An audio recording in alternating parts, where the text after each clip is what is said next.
All right, so for this 40 book challenge assignment that you're going to complete once a week, this option is comic strip. So what that means is for this assignment, you're going to create like a comic strip about what happened in your book this week.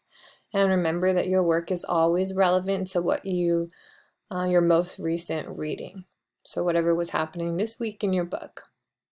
For this assignment, you can either use the computer, or if you want to draw, like hand draw on a piece of paper, then you're gonna set it up like like these 6 boxes here. You won't need to copy this if you decide to do it on paper.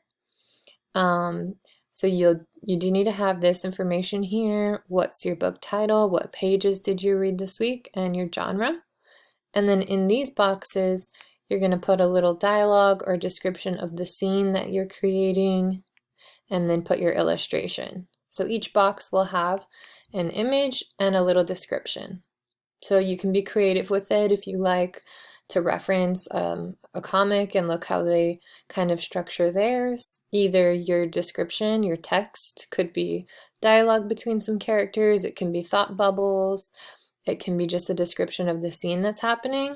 So really be creative with this assignment. Just make sure that there's an image and there's text that goes along with the image in each of the 5 boxes, and make sure that it's relevant to what you read in this week's reading. So if you want to do this for your 40 book challenge check, then go ahead and complete that and submit it on Schoology.